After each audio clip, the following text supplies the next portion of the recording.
ادھر لکھا ہے کہ خدا اس کے ساتھ تھا اور وہ غالب آیا, بھاگ گیا ادھر سے.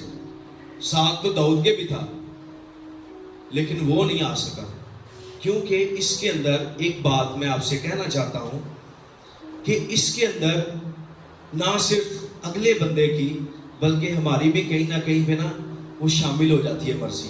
ابلیس ہمیں بھی اس گرفت میں لے لیتا ہے.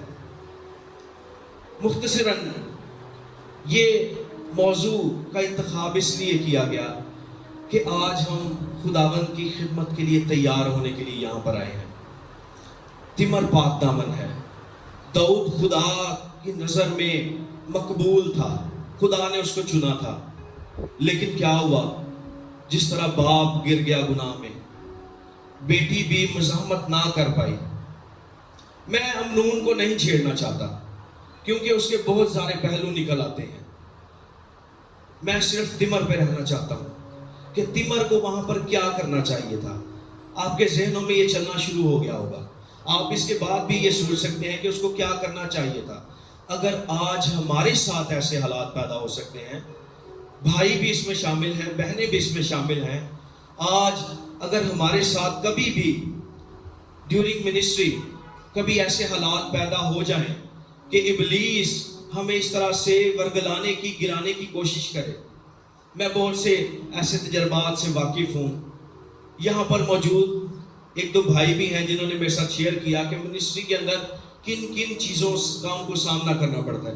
ایک میں تھوڑی سی بات بتاتا ہوں. ایک بھائی نے میرے ساتھ شیئر کیا, کہتے ہیں ایک جگہ ہم عبادت پہ گئے, رات کو اسی ستے پے, سوری معذرت کے ساتھ, رات کو اسی ستے تے اسے گھر دی کڑی اٹھ کے میرے پیر میں چھیڑن لگ پئی. ابلیس کا کیا منصوبہ کہ خادم کو گرا دے, کس طرح سے وہ کام کرتا ہے.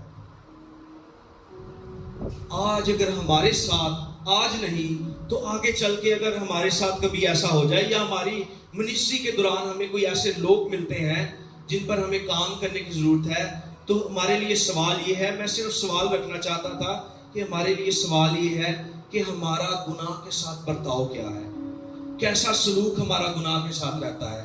کہ جب گناہ ہم پہ غالب آنے کی کوشش کرتا ہے تو ہم اس کے ساتھ برتاؤ کیا کرتے ہیں. کیا ہم یوسف جیسے برتاؤ کرتے ہیں یا ہم داؤد جیسے کرنا شروع ہو جاتے ہیں. داؤد اس کو کچھ نہ کہہ پایا اپنے بیٹے کو کیونکہ اس نے بھی وہ کانڈ کیا تھا پہلے. اسی لیے آج ہمارے لیے سوال یہ ہے کہ کبھی ایسا ہو جائے یا ہماری لائف میں ایسا ہوتا ہے تو ہم اس کے اوپر کیسے غالب آ سکتے ہیں. میں صرف یہ چاہتا ہوں کہ ہم اس بات کو سوچیں, اس جگہ پہ رکھ کے اگر سوچیں کہ اگر کبھی ہم اس مقام پر آ جائیں تو ہم کیا کریں گے. رات کو ہم وہاں پر گئے یوحنا آباد میں, تو وہاں پہ بھائی عارف نے بڑی خوبصورت بات کی. انہوں نے کہا کہ کلام کی بات تھی لیکن انہوں نے جس انداز میں کی وہ بڑا خوبصورت تھا کہ جو جس کے ساتھ پیوستہ ہوتا ہے اس کی فکر وہ کرتا ہے. حقیقی, جس حقیقی کے ساتھ جڑا ہوتا ہے اس کی فکر وہ کرتا ہے. انگور کا حقیقی درخت میں ہوں, اگر ڈالی اس میں پیوستہ رہے گی صحیح طرح سے, اس کی نشو و نما بھی صحیح طرح سے ہوتی رہے گی.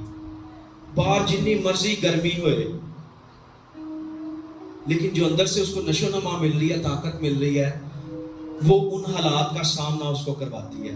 انگور کا درخت کیوں کیا کہا گیا ہے؟ حالانکہ وہ بیل ہوتی ہے اس لیے کہ وہ سال ہر سال چلتی ہے, اس لیے کہ اس کو نیچے سے انرجی ملتی رہتی ہے. کیا ہم ایسے حالات میں اگر آ جائیں تو ہمیں انرجی اندر سے طاقت مل سکتی ہے؟ کیونکہ اگر ہم بولیں کہ ہم بڑے ایماندار ہیں تو داؤد بھی خدا کی پسند کا بندہ تھا. سوچنے کی ضرورت ہے کہ نہیں؟ اگر وہ گناہ میں گر سکتا ہے تو کیا ابلیس ایسا وار کر کے ہمیں نہیں گرا سکتا؟ اس کے لیے ہمیں پہلے سے تیار ہونے کی ضرورت ہے. پہلے سے یہ سوچ رکھنے, کسی نے لڑائی ہو جائے نا, وہ دے بعد انہوں یہ خیال آتا ہے کہ یار میں اے بھی گل کہہ سکتا سا, میں اے بھی گل انہوں کہہ سکتی سا, لیکن نہیں کی. اچھا پھر ہم سوچتے کیا ہیں, ہم اگلی بار ایسا کریں گے, جے انہیں اگلی باری مینوں چھیڑ دیتا نا پھر اگلی باری میں انہوں اے جواب دینا کیونکہ مینوں اودیاں اینا گلاں دا پتہ ہے. ہمیں اسی طرح سے پہلے سے تیار رہنے کی ضرورت ہے کہ اگر وہ ابلیس جو دروازے پہ دبکا بیٹھا ہے, خاموشی سے بیٹھا ہے, کسی کو معلوم نہیں ہوتا کہ ایتھے بہ کے میرا انتظار کر رہے ہیں. وہ اگر کبھی حملہ کرنے لگے تو ہمارے پاس کیا ڈھال, کیسی سپر موجود ہے کہ ہم اس وار سے بچ سکیں. اور یہ روح القدس کے بغیر تو ہو نہیں سکتا, لیکن آپ کے پاس موجود ہونا چاہیے اس کا جواب کہ میں اس کے ساتھ کس طرح سے برتاؤ کروں گا, یا میں اس کے ساتھ کس طرح سے برتاؤ کروں گی. تھینک یو سو مچ. آئیں اپنے سروں کو جھکائیں گے اور خداوند سے کہیں گے کہ خداوند, پہلے نمبر پہ تو مجھے آزمائش میں نہ لا, اور دوسرے نمبر پہ اگر کبھی ایسا ہو جائے